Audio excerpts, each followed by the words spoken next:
ચાલો ભાઈ સ્ટાર્ટ થઈ ગયું શૂટિંગ.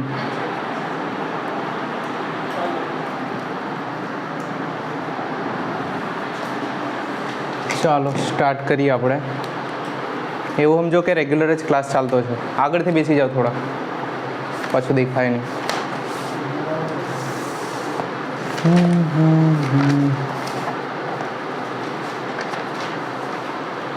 ચાલો ભાઈ, આજે આપણે શું ચાલુ કરવાના છે? Chapter number 4. કેટલા ચેપ્ટર થઈ ગયા આપણા? 2. ચેપ્ટર નંબર 1 અને ચેપ્ટર નંબર 3. બરાબર. બીજું નથી કર્યું કારણ કે બીજું છે ને એકદમ પેલું મહા ચેપ્ટર છે.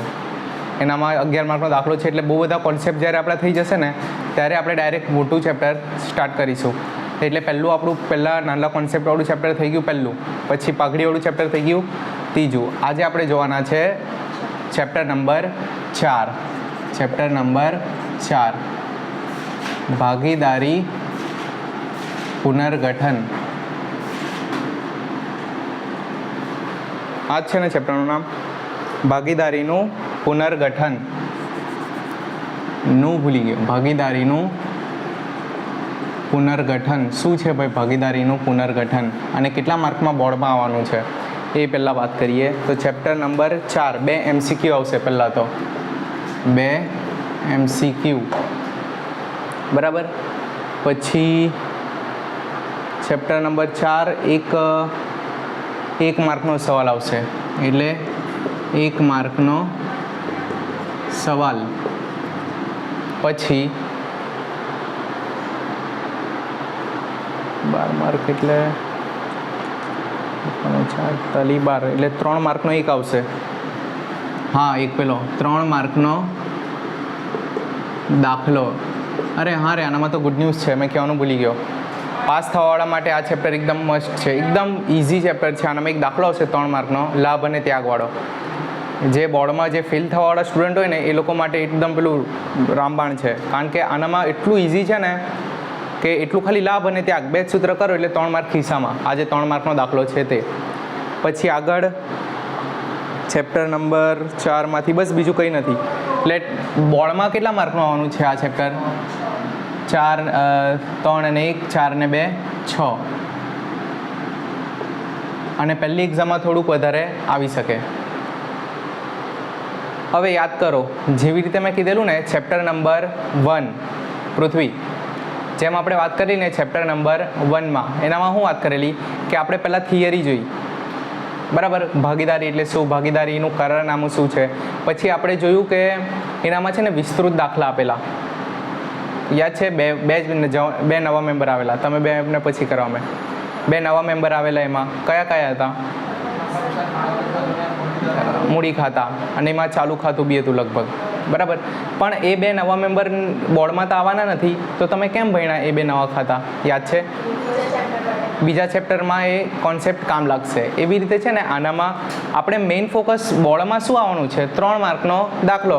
તો આપણે ખાલી 3 માર્કના દાખલા કરીને આગળ વધી જઈએ તો ચાલવું જોઈએ ને ટેકનિકલી. થિયરી તમે કરી લેશો જાતે, MCQ ને 1 માર્કના. મારે 3 માર્કનો દાખલો શીખવાડવાનો છે, એ મેં ખાલી ડાયરેક્ટ 3 માર્કના દાખલા કરાવી દઉં અને આપણે નેક્સ્ટ આગળ વધી જઈએ તો ચાલવું જોઈએ ને. પણ ના, આનામાં છે ને જેમ ચેપ્ટર 1માં આપણે વિસ્તૃત દાખલા જોયેલા જે ચેપ્ટર 2માં કામ લાગવાના છે, સેમ એવી રીતે આનામાં આપણે છે ને થોડાક મોટા એક દાખલા, એક નવો મેમ્બર શીખવાના છે. એ તમને છે ને 5મું અને 6ઠું ચેપ્ટરમાં કામ લાગશે. એક 5મું અને 6ઠું ચેપ્ટર બહુ એટલે બહુ ઇમ્પોર્ટન્ટ ચેપ્ટર છે.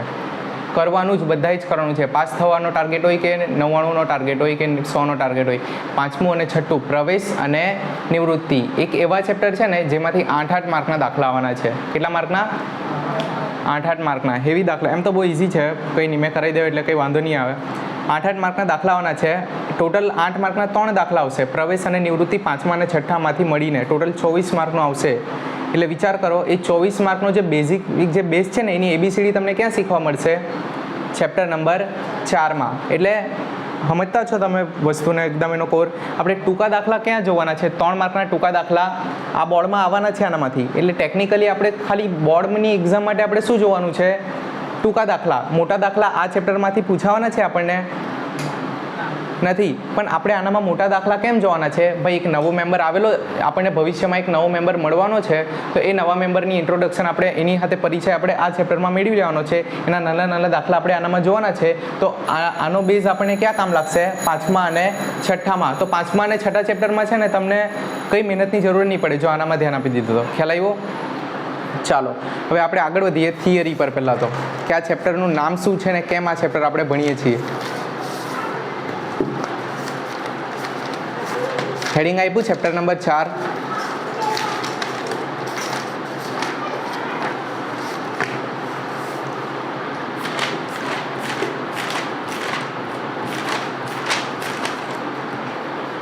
ચાલો હવે આપણે સ્ટાર્ટ કરીએ.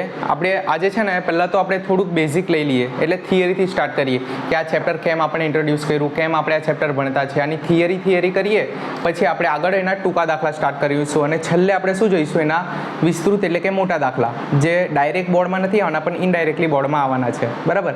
તો સૌથી પહેલાં થિયરીની વાત કરીએ. તો સૌથી પહેલાં હેડિંગ આપો કે ભાગીદારીનું પુનર્ગઠન એટલે શું? ભાગીદારીનું પુનર્ગઠન એટલે શું?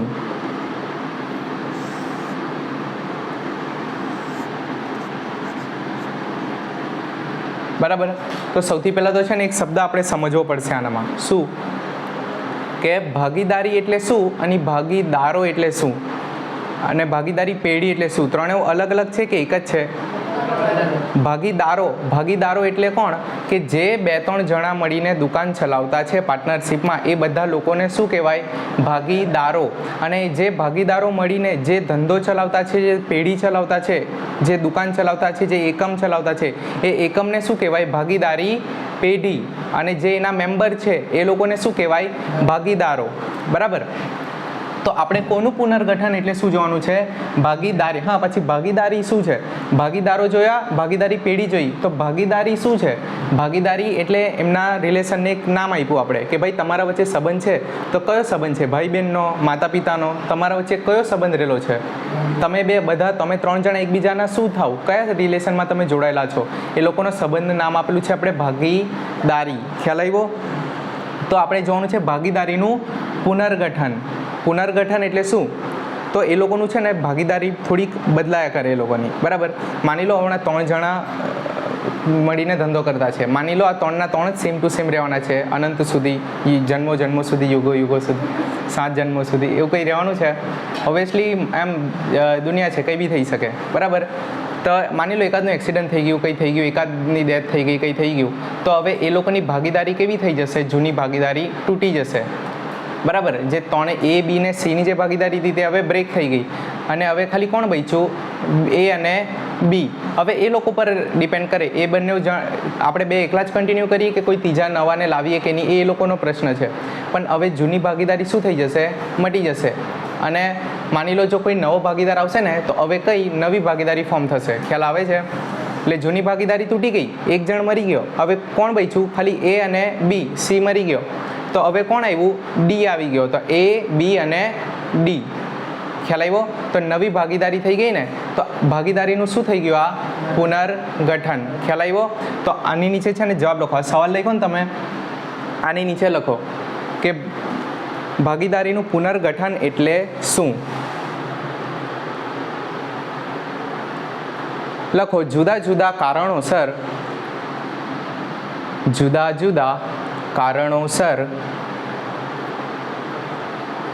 ભાગીદારી પેઢીમાં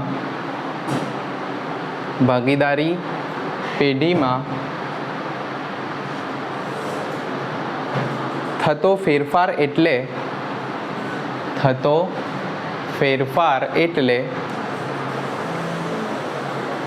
પુનર્ગઠન.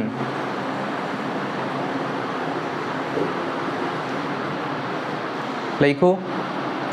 હવે એક નવો સવાલ લખો કે ભાગીદારી પુનર્ગઠનના કારણો જણાવો. ભાગીદારી પુનર્ગઠનના કારણો જણાવો. તમે જ મને કેવો હવે એકદમ સિમ્પલ સાદું લોજિક લગાવીને જવાબ કોમન સેન્સથી કે ભાગીદારીનું પુનર્ગઠન કયા કારણથી થાય. પુનર્ગઠન એટલે શું એ મેં સમજાયું કે એમ જૂનો જે ભાગીદારી તે બ્રેક થઈ જાય અને નવી ભાગીદારી ફોર્મ થાય. તો કેમ પુનર્ગઠન થાય, કયા કયા કારણથી હોઈ શકે આવું? કાં તો કોઈ ભાગીદાર નો એક્સિડન્ટ થઈ ગયો, મૃત્યુ પામ્યો, કાં તો કોઈ ઝઘડો થઈ ગયો, કાં તો કોઈ ગાંડો થઈ ગયો, અસ્થિર મગજનો થઈ ગયો. થાય ને અમુક વાર કંઈ ઉંમર થાય પછી એમ એટલું એ નહીં ચાલે, એની કેપેસિટી થોડીક ઓછી થઈ જાય, કાં તો કોઈ બી કારણ હોઈ શકે. તો આપણે એક એક કરીને કારણ લખીએ. લખો સૌથી પહેલું નવા ભાગીદારનો પ્રવેશ. કોઈ નવો ભાગીદાર આવી જાય તો બી માની લો 3 સહી સલામત છે, ત્રણેયને કંઈ નથી થયું, પણ તો બી આપણી ઈચ્છા છે કે છે ને હવે આપણે 3થી બી કામ નહીં, આપણે એટલું મોટી પેઢી છે કે 3થી આપણો મેનેજ નથી થતું, આપણે તો બી ચોથો બી જોઈએ. તો એક નવો આવ્યો તો પાછી નવી ભાગીદારી ફોર્મ થશે. જૂના નથી જતા, કોઈ જૂના છે જ પણ એક નવો ભાગીદારનો પ્રવેશ થઈ ગયો તો એના કારણે બી ભાગીદારીનું પુનર્ગઠન થઈ શકે. તો એક લખ્યું આપણે નવા ભાગીદારનો પ્રવેશ. બીજું એક કારણ લખો જૂના ભાગીદારની નિવૃત્તિ ઓબ્લિક મૃત્યુ. નિવૃત્તિ લખજો, નિવૃત્તિ ઓબ્લિક એટલે આ લીટીને ઓબ્લિક કહેવાય, મૃત્યુ. નિવૃત્તિ કાં તો મૃત્યુ. માની લો જૂનો ભાગીદાર, જેમ મેં કીધું કોઈ એક ભાગીદાર જૂનો હતો એનું મૃત્યુ થઈ ગયું કાં તો એ રિટાયર થઈ ગયો, એ કંઈ મેં બહુ પૈસા કમાઈ લીધા, હવે મેં 60 વર્ષનો થઈ ગયો, હવે મારી ઈચ્છા નથી કામ કરવાની, મેં એક્ઝિટ લેવાનો. તો આપણે કહેવાનું સારું તું ઘરે બેસ, તારા ભાગનો હિસ્સો અમે તને આપી દઈશું અને હવે અમે બીજા કોઈને લઈ આવીશું. તો એનામાં એ કેસમાં બી શું થશે, ભાગીદારીનું પુનર્ગઠન. પછી આગળ જો ત્રીજું કારણ નફા નુકસાનના પ્રમાણમાં ફેરફાર. આ બહુ ઇમ્પોર્ટન્ટ છે, નફા નુકસાનના પ્રમાણમાં ફેરફાર. લખ્યું નફા નુકસાનનું પ્રમાણ અને એમાં ફેરફાર એટલે શું? સૌથી પહેલાં તો મને સમજાવો નફા નુકસાનનું પ્રમાણ શું હોય, તમે જ મને સમજાવો. મેં કરાવેલું છે, તમને બેને તો આવડવું જ જોઈએ.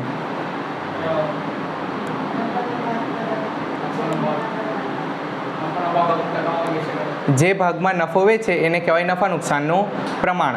માની લો તમે કેટલા જણા છો, 4, બરાબર. તમે 4 જણા છો, એક પિઝા લાવ્યા, બરાબર. પિઝાના કેટલા ટુકડા છે ટોટલ? 8. ના 8 કરીએ તો એમાંથી મારી ઈચ્છા ના, જે સૌથી સારું પરફોર્મન્સ કરે એને વધારે ટુકડા મળે, બરાબર. તો એ પ્રમાણે આપણે ટુકડા વેચવાના છે. તો તમે લોકોએ મેં એવું કીધું કે આને છે ને 3 ટુકડા આપી દો, આને 2 ટુકડા આપો, આને બી 3 આપી દો ને આને 1 જ આપો. કેટલા વધ્યા? 3 ને 2 5. તને કેટલા આપ્યા? 3. 5 ને 3 8. 8 પતી ગયા તને. તે પરફોર્મન્સ સારું નહીં કર્યું. ના રૂકો 1 મિનિટ ભાઈ, તું 1 આને આપી દે એટલે તને કેટલા મળ્યા? 1. તને 2, તને તમને 2 ને 2, તને 1 અને તને 3. તો તમારું નફા નુકસાનનું પ્રમાણ કેટલું છે? 3:2:2:1. ખ્યાલ આવ્યો? તો આ શું છે નફા નુકસાનનું પ્રમાણ. તો એક દિવસ પૃથ્વી બહુ કલેશ કરવા લાગ્યો, પગ ઝટકવા લાગ્યો, હાથ ઝટકવા લાગ્યો કે આવું નહીં ચાલે, ભેદાઓ છે, હવેથી મેં બી સારી રીતે ભણા બધું કરા. તો આપણે પછી એને કીધું સારું ચાલ ભાઈ, હવેથી આપણે છે ને નવો દિવસ નવો દાવ, નવી ગીલી નવો દાવ. તો આપણે કીધું આજથી આપણે નફા નુકસાનનું પ્રમાણ છે ને ચેન્જ કરી નાખીએ, બરાબર. તો જે 3, 2, 2 અને કેટલું હતું 1, એને ચેન્જ કરીને પાછું હવે શું કરીએ, બધાને સમાન કરી દઈએ. તો 8 ટુકડા હતા તો બધાને હવે કેટલા મળશે? તો હવે બધાનું 2, 2, 2, 2, બરાબર. તો તને પહેલાં કેટલું મળતું હતું? તો હવે કેટલા મળશે? 2 જ. એટલે તને કંઈ ફરક નહીં પડ્યો. ભાગીદારીનું પુનર્ગઠન થયું, તને કંઈ ફરક પડ્યો ના. તને બી 2 જ મળતા હતા, હવે બી 2 જ મળશે. તને કંઈ ફરક પડ્યો? તને પહેલાં 1 મળતો હતો, હવે 1 વધારે મળશે. તો તને શું થયો? 1નો લાભ થયો. શું થયો? લાભ થઈ ગયો. તો ભાગીદારીનું પુનર્ગઠન થયું તો કોને લાભ થયો? પૃથ્વીને. અને આપણે જાગૃતિને કેટલા મળતા હતા પહેલાં? 3 મળતા હતા, ભૂખડ 3 ખાધી હતી. તો હવે કેટલા મળશે?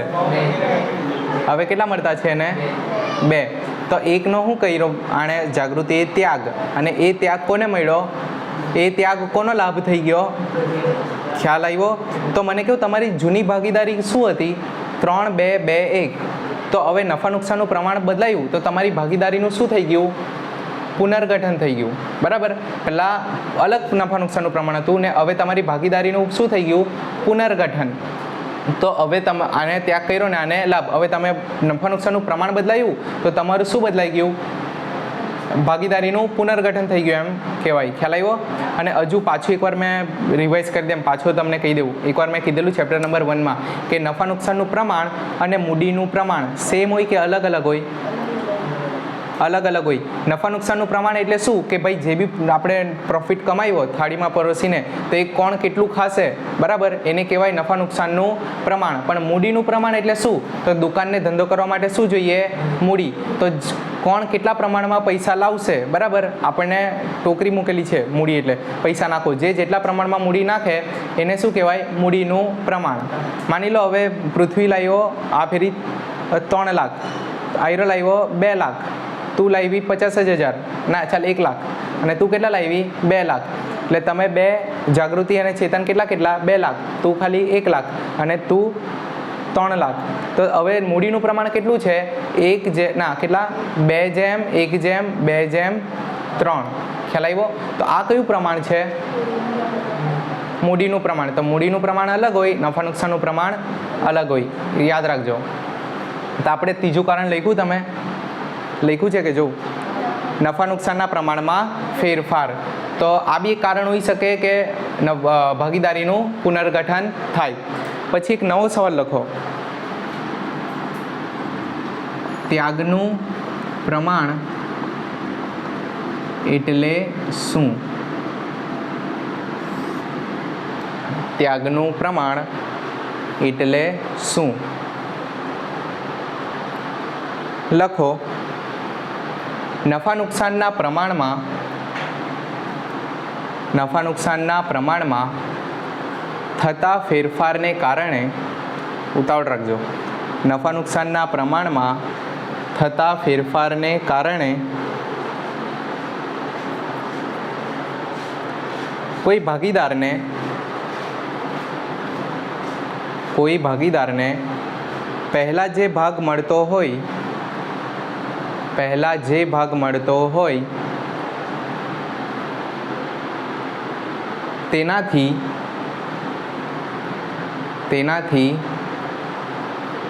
ઓછો ભાગ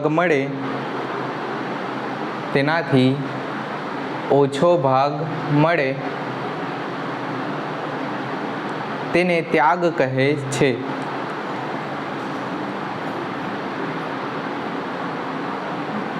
ઓલરેડી છે ને, મેં જ્યારે પેલું એક્ઝામ્પલ આપ્યું ને ત્યારે જ મેં તમને ત્યાગ અને લાભ તમારા મગજમાં સેટ કરી દીધું, બરાબર. ત્યાગ એટલે કોણે કરેલો? નફા નુકસાનનું પ્રમાણ યાદ કરો. તમારે 4માંથી કોણે ત્યાગ કરેલો? જાગૃતિએ. ખબર, આને 3 મળતા હતા પીઝાના ટુકડા, યાદ કરો. તમને બેને તો નફા નુકસાનનું પ્રમાણ ચેન્જ થયું, તમને બેને કંઈ ફરક પડેલો? તને 2 મળતા હતા, 2 જ મળતા હતા, પણ જાગૃતિને 3 ટુકડા ખાતી હતી, તો હવે કેટલા મળશે? એને 2 જ, અને આને 1 જ મળતા હતા, તો હવે આને કેટલા મળશે? તો નફા નુકસાનના પ્રમાણમાં ફેરફારને કારણે કોઈ ભાગીદારને પહેલાં જેટલો ભાગ મળતો હતો તેના કરતાં ઓછો ભાગ મળે, તો જેટલો ઓછો ભાગ મળે ને એને શું કહેવાય? ત્યાગનું પ્રમાણ. અને સેમ એની નીચે આ લખ્યું ને તમે, હવે આની નીચે નવો સવાલ લખો, લાભનું પ્રમાણ એટલે શું? લાભનું પ્રમાણ એટલે શું?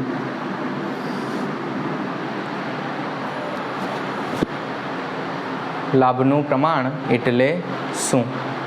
લખો, નફા નુકસાનના પ્રમાણમાં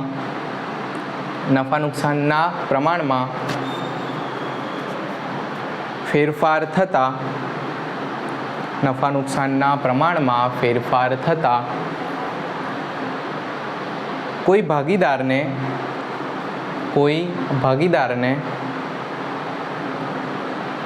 પહેલા જે ભાગ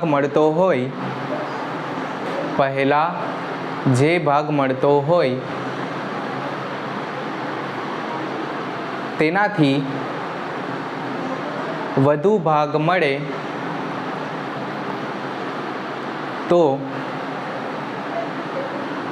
જેટલો ભાગ વધુ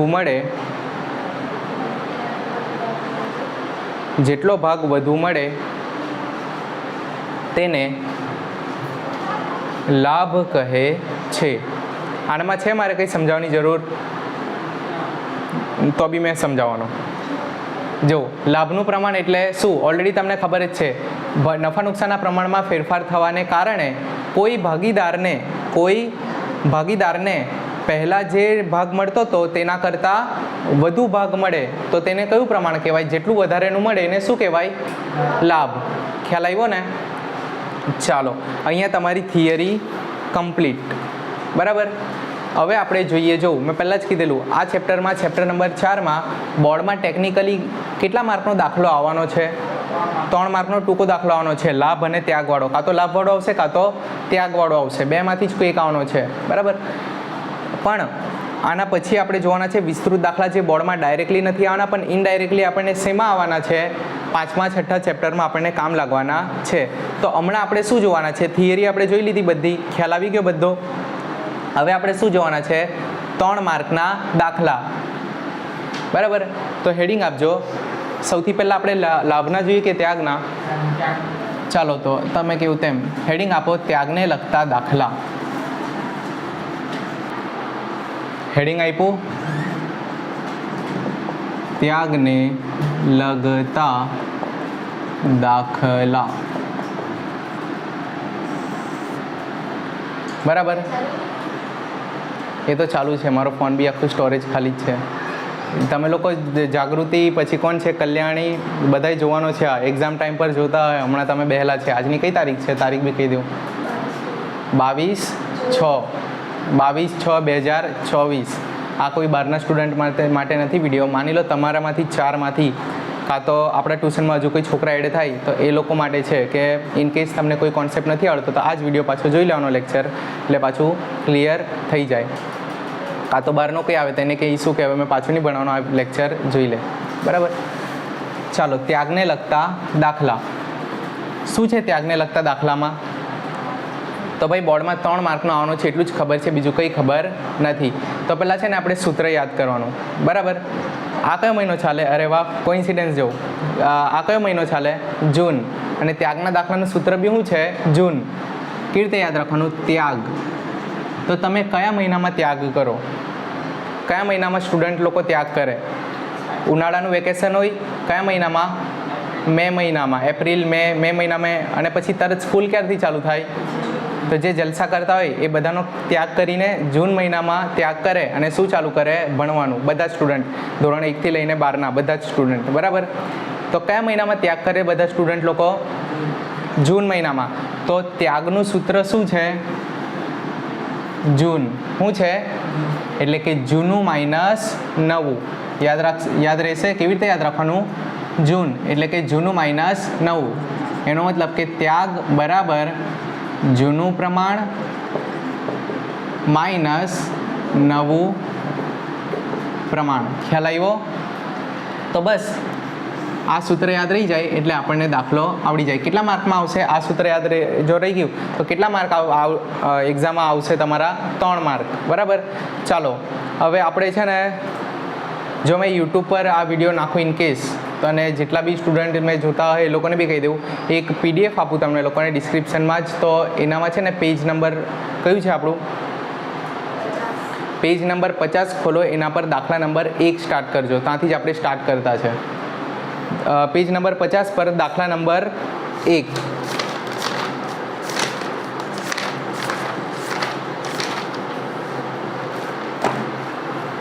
ત્યાગને લગતા દાખલા દેખાયો? દાખલા નંબર 1માં શું કીધું છે? જય, વિજય અને અજય 3 જણા છે. કેટલા દોસ્તાર છે એ લોકો? 3. જય, વિજય અને અજય. નામ બી કેવા છે? દોસ્તી બી કેવા લોકોની થઈ? જય, વિજય અને અજય. એ લોકોનું શું છે? એક ભાગીદારી પેઢીના ભાગીદારો છે. તેમની વચ્ચે નફા નુકસાન ફાળવણીનું પ્રમાણ 5:3:2 છે. કેટલું છે એ લોકોનું નફા નુકસાનનું પ્રમાણ? 5, 3 અને 2. કોણ છે? જય, અજય. આ કયું પ્રમાણ છે એ લોકોનું? જૂનું પ્રમાણ છે. કયું? જૂનું પ્રમાણ.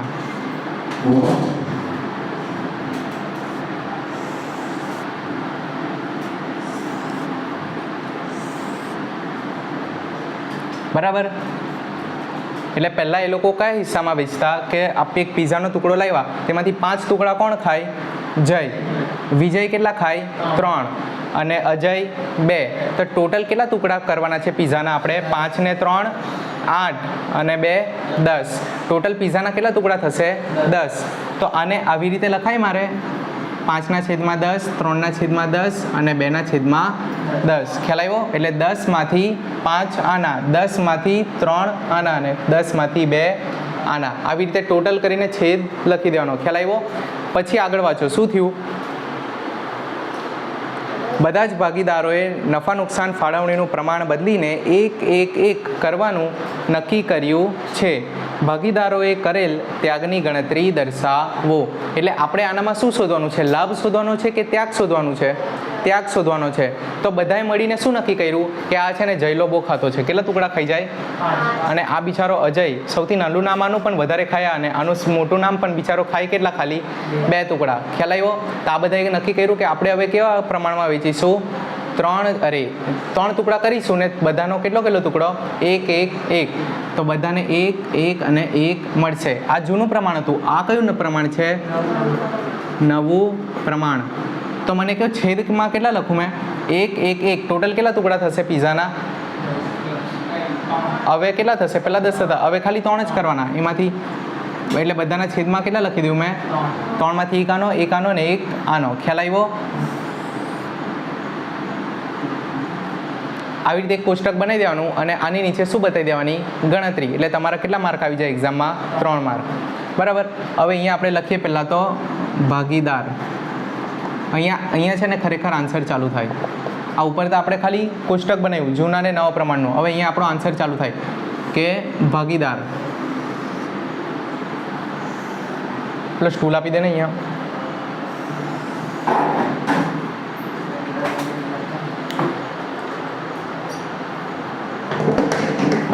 અહીંયા શું છે? ભાગીદાર કોણ કોણ છે? જય, વિજય અને અજય. અને અહીંયા આપણે શું કરવાનું છે? ત્યાગ શોધીએ ને અહીંયા. તો ત્યાગનું સૂત્ર લખી દઈએ વચ્ચે કે ત્યાગ બરાબર. આપણે જો એક્ઝામ દાખલામાં શું પૂછેલું છે કે ભાગીદારોએ કરેલો ત્યાગની ગણતરી કરો. તો આપણે જોઈએ ત્યાગ. ત્યાગ એટલે સૂત્ર શું આવે? કયા મહિનામાં ત્યાગ કરો ભાઈ તમે લોકો? તો અહીંયા આપણે લખીશું જૂન, એટલે જૂનું પ્રમાણ માઇનસ નવું પ્રમાણ. ખ્યાલ આવ્યો? અને પછી અહીંયા આપણને મળશે છેલ્લે લાભ આવ્યો કે ત્યાગ.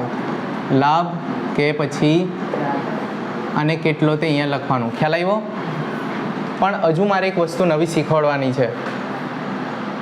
માની લો આપણે ત્યાગ શોધવા ગયા પણ જવાબ છે ને માઇનસમાં આવી ગયો, તો એ શું કહેવાય?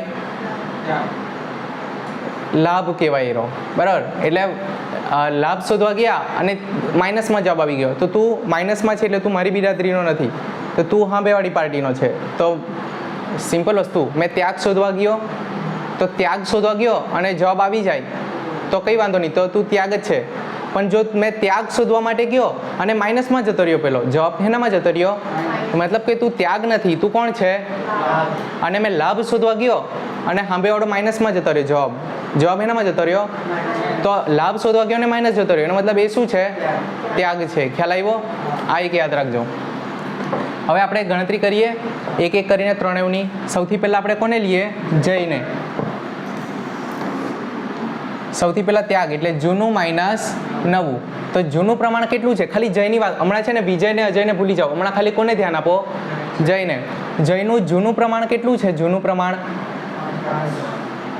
અલા યાર, મારે છે ને પહેલાં એક વસ્તુ બતાવવાની હતી. હમણાં છે ને બધું અહીંયા સ્ટોપ કરી દઉં. પહેલાં મેં છે ને તમને ગણિત શીખવાડી દેમ 4થા 5મા ધોરણનું, કારણ કે બધાને નહીં આવડતું હોય કોઈને. મને કેવું 5 + 3 આવા સરવાળા આવડે તમને? 5 + 3 કેટલા થાય? 8 થાય. બરાબર. પછી 5 - 3 આ કેટલા થાય? 2 થાય. ચાલો હઈશ આટલું તો આવડે છે. હવે 5 × 3 આવું આવડે? આવું બી આવડે? હોશિયાર છો તમે. એટલે 5 તાલી કેટલા થઈ જાય? એટલે આવું બી આવડે છે. પણ હવે છે ને વાટ ક્યાં લાગે ખબર? જ્યારે પેલું અપૂર્ણાંકવાળું આવી જાય, જરૂરી નથી કે બધાને આવડતું હોય, જે હોશિયાર હોય એ લોકોને તો આવડી જાય, પણ જે પેલા એ હોય ને એ લોકોને એક તો ગણિતની બીક. હવે પહેલી વાત તો છે ને તમારે ગણિતથી બીવાની જરૂર નથી. હાથમાં કેલ્ક્યુલેટર હોય ને તો કોઈ બાપથી નહીં બીવાનું. આપણે કોમર્સમાં એકવાર 10મું પાસ કરીએ એટલે બધા કંઈક એકવાર 10મું પાસ થઈ જાઓ. હાથમાં કેલ્ક્યુલેટર છે ને તો કોઈથી નહીં બીવાનું. સિમ્પલ વસ્તુ મેં સમજાવું. 5/2 અને 3/, કેટલા લઈ લઈએ, 5/3 અને 3/2. આવો સરવાળો હોય તો આવડે તમને લોકોને? એટલે પેલું સિમ્પલ તો આવડી ગયું. 5 + 3 તો તમે ફટાફટ લખી દેલો 8. પણ જ્યારે આવું અપૂર્ણાંકવાળું પ્લસ માઇનસ હોય તો આવડે તમને લોકોને? નહીં આવડે. તો આવા કેસમાં કેવી રીતે કરવાનું? તો મેં છે ને જાણી જોઈને છે ને પહેલાં આ જ એકવાર કરાવી દઉં. મને હમણાં યાદ જ નહીં કે આનામાં પહેલાં કરાવી દઉં મેં. બાકી હમણાં દાખલો નહીં ચાલુ કરતા, આપણે પહેલાં થોડીક પ્રેક્ટિસ કરતા આની. કંઈ નહીં, હવે સમજી લો. હવે કેવી રીતે આ દાખલાને કેવી રીતે સોલ્વ કરવાનો ખબર? તો ક્રોસ ગુણાકાર કરવાનો. શું કરવાનો? ચોકડી ગુણાકાર. યાદ છે તમે ક્યારે શીખેલા? લગભગ 6ઠ્ઠા ધોરણમાં શીખેલા તમે, 6ઠ્ઠા કે 7મા ધોરણમાં. અપૂર્ણાંકવાળું ચેપ્ટર આવે. નથી આવડતું તો બી વાંધો નથી, હમણાં મેં શીખવાડતો છું, બરાબર? જોઈ લેજો. આનો સરવાળો કેવી રીતે કરવાનો? તો છે ને છેદ કરવાનું અને આ બેનો ગુણાકાર કરવાનો. કોનો? આ બેનો શું કરવાનો? તો 3 દુ કેટલા થાય? અને વચ્ચે કોનું સાઇન છે?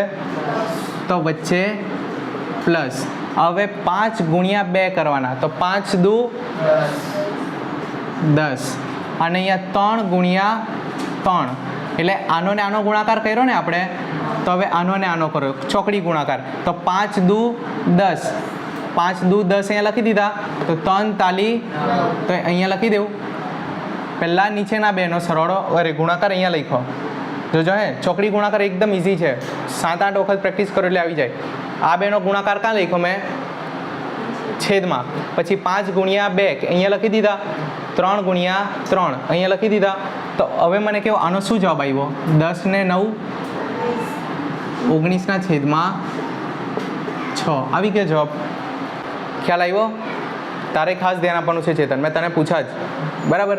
પ્રેક્ટિસ માટે મેં તને ઘરેથી 10 દાખલા આપી દેવા. ના, બધાને જ આપી દેવા 10. બધાએ ઘરેથી સોલ્વ કરી લાવવાના, બરાબર? આનામાં ખ્યાલ આવ્યો?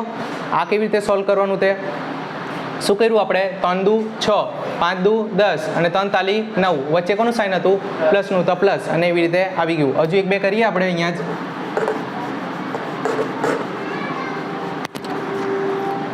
હવે આપણે લઈએ 7/5 પ્લસ 4/3. કરીએ આવું? હવે પેલું તો આવડતું હતું, 7 અને 4 ઇઝી હતું, પણ હવે પેલા અપૂર્ણાંક, આને કઈ સંખ્યા કહેવાય? અપૂર્ણાંક. અને જે છેદમાં હોય ને તેને, જે નીચે હોય ને તેને છેદ કહેવાય, અને જે ઉપર હોય તેને શું કહેવાય? અંશ. ઉપર શું હોય? અંશ. નીચે શું હોય? લખવું હોય તો લખી લો હમણાં જ, કે આને કહેવાય અંશ, આને કહેવાય છેદ.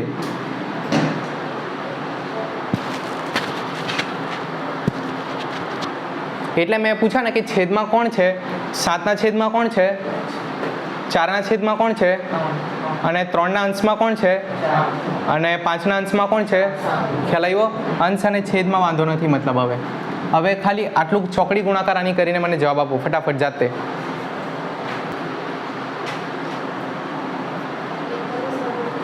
કેટલા? 41/15.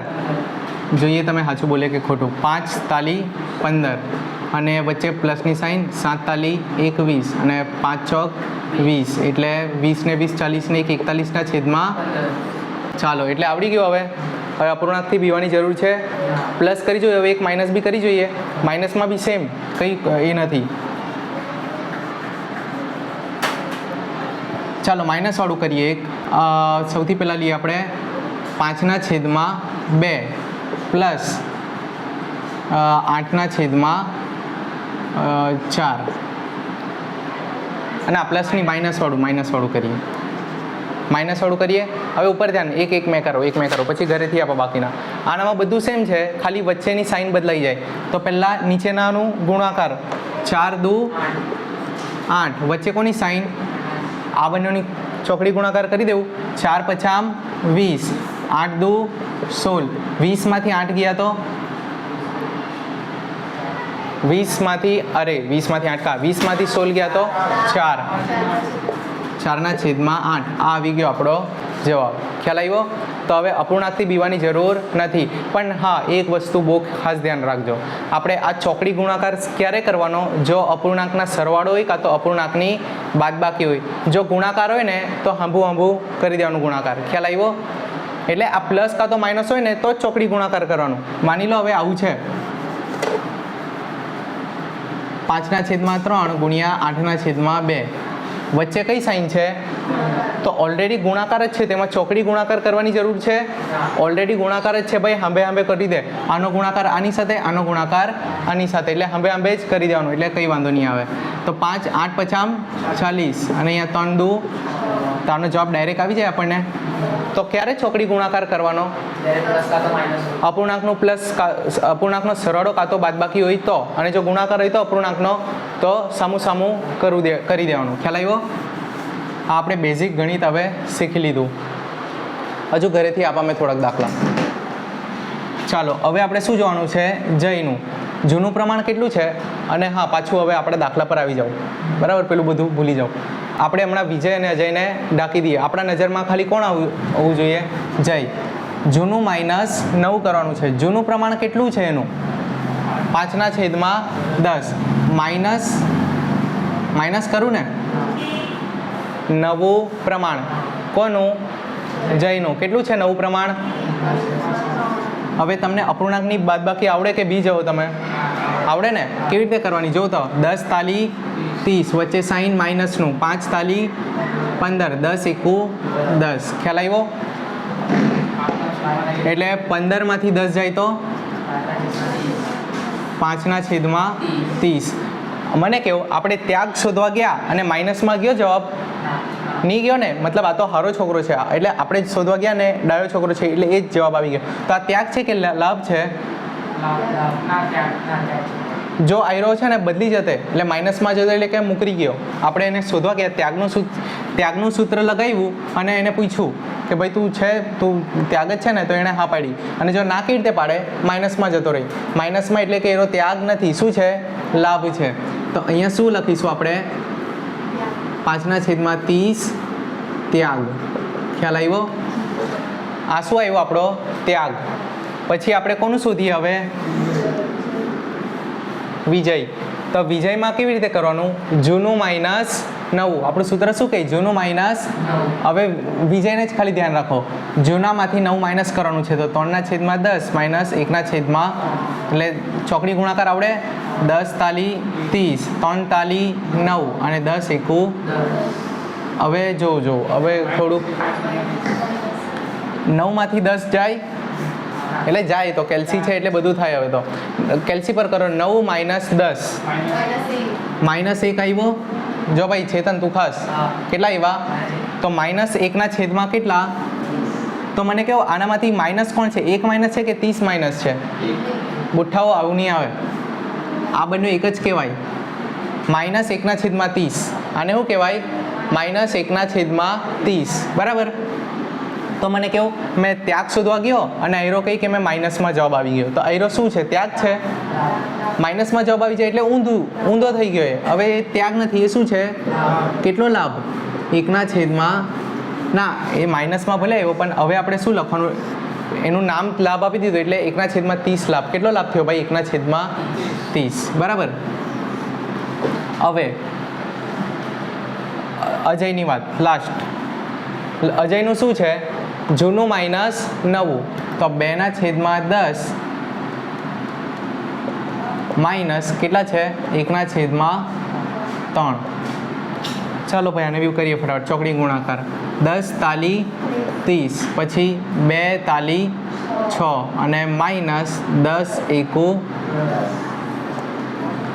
બરાબર. હવે મને કેવું કેટલા આવશે? -4/. મેં ત્યાગ શોધવા ગયો અને આયરો માઇનસમાં આવી ગયો. એનો મતલબ આ શું છે? ખ્યાલ તો આવે છે ને કે ઉપરથી જતું છે? બરાબર. તો અહીંયા મેં લખા લાભ. કેટલો લાભ થયો? 4/30. ખ્યાલ આવ્યો? પણ આટલાથી નહીં, હજુ છે ને બોર્ડમાં અમુક ટીચર લોકો માંગે આની નીચે છે ને આવી રીતે લખી દેવાનું, માટે જયનો શું આવ્યો? જયનો ત્યાગ બરાબર કેટલો છે 5/30. પછી વિજયનો લાભ બરાબર કેટલો 1/30. અને અજયનો શું છે લાભ બરાબર. અને તમારો દાખલો સાચો છે કે ખોટો એ જાણવાની હજુ એક નિંજા ટેકનિક આપી દઉં મેં. આનામાં જેટલા પ્લસ થયેલા હોય ને એટલા જ માઇનસ થયેલા હોય, કારણ કે કોઈને ત્યાગ થશે તો કોઈને લાભ થશે ને. એક જણ પોતાનો ત્યાગ કરશે તો એ ભાગ કોને મળશે? બીજાને. ખ્યાલ આવ્યો? તો પ્લસ કેટલા હતા? માઇનસ કેટલા હતા? 1 -1 અને -4, એટલે ટોટલ માઇનસ કેટલા હતા? 5. અને ટોટલ પ્લસ બી કેટલા હતા? એટલે જેટલા પ્લસ થયેલા હોય ને એટલા જ માઇનસ થયેલા હોય. એવું જો તમારું આવી જાય તો તમારો જવાબ સાચો. ખ્યાલ આવ્યો? આપણું થઈ ગયું ત્યાગને લગતો દાખલો. આના કેટલા માર્ક મળે બોર્ડમાં? 3 માર્ક. બરાબર. ત્યાગને લગાવો, ફટાફટ ઉતારી લો.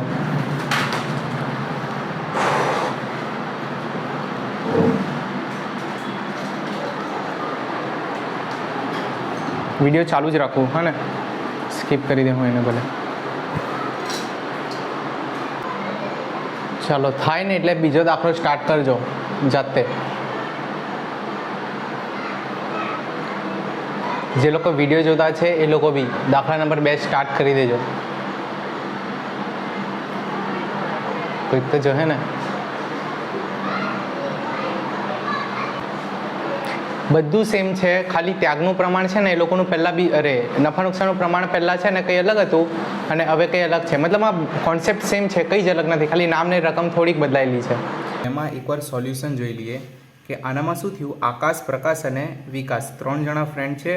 એ લોકોની ભાગીદારી પેઢીનું નફા નુકસાનનું પ્રમાણ કેટલું હતું? જૂનું પ્રમાણ 5, 3 અને 2. અને બધાએ મળીને શું ડિસાઈડ કર્યું કે હવે આપણે છે ને ભાઈ 5, 3 અને 2માંની આપણે નવું એક પ્રમાણ બનાવીએ, 2, 2 અને 1. તો બધા કોન્સેપ્ટ તો સેમ હતા. તો હવે આની ગણતરી કેવી રીતે કરવાની ત્યાગની? તો એનું આ એક સોલ્યુશન છે. જો આનામાં આપણે જૂનું પ્રમાણ કર્યું, લખ્યું અહીંયા 5, 3 અને 2, એટલે ટોટલ પીઝાના કેટલા ટુકડા થાય? 10. એટલે પહેલાં જેવી રીતે શીખાવ્યું ને મેં, સેમ ટુ સેમ બધા લોજિક સેમ. ખાલી એક પોઈન્ટ નવો હતો ને એટલે મેં આ વિડીયો ખાસ ચાલુ કર્યો, બાકી મેં બંધ કરી દીધેલો વિડીયો. અને આ દાખલો મેં પછી ક્લાસમાં ડિસ્કસ કરેલો, પણ સ્પેશિયલ યુટ્યુબના છોકરાઓ માટે મેં આ પાછું સોલ્યુશન લખ્યું ને મેં પાછું શૂટ કરતો છું. આનામાં શું હતું? જો બધું સેમ હતું, પણ આનામાં છે ને આકાશ અને પ્રકાશ સુધી તો બધાને ખ્યાલ આવી જશે કે આકાશને છે ને 5/50 ત્યાગ આવ્યો, આ એની ગણતરી. અને પ્રકાશને બી -5/50. એનો મતલબ કે ત્યાગ શોધવા ગયા અને માઇનસમાં આવ્યો, એનો મતલબ કે લાભ થઈ ગયો પ્રકાશને. પણ વિકાસની જ્યારે ગણતરી કરીને તો 10 - 10 કેટલા થઈ જતા છે? અહીંયા 0. તો હવે 0 એટલે શું સમજવાનું આપણે? તો એનો મતલબ એવો થાય કે વિકાસને કંઈ ફરક જ નહીં પડ્યો, ના તો એને લાભ થયો ના તો એને ત્યાગ થયો. ખ્યાલ આવ્યો આનામાં? બસ આટલું જોવાનું હતું. અને આવતા દાખલા છે, હવે આપણે દાખલા નંબર 1 અને દાખલા નંબર 2 જોયા. હવે આપણો ત્રીજો, ચોથો, પાંચમો અને છઠ્ઠો આવતા બધા જે આવનારા લેક્ચર છે એનામાં આપણે ડિસ્કસ કરીશું. જો કે એકદમ સેમ જેવા જ છે, ખાલી નામ અને રકમ બદલાયેલી છે. તો બધા જાતે ટ્રાય કરો. જવાબ આપણે આવતા લેક્ચરમાં ડિસ્કસ કરીશું.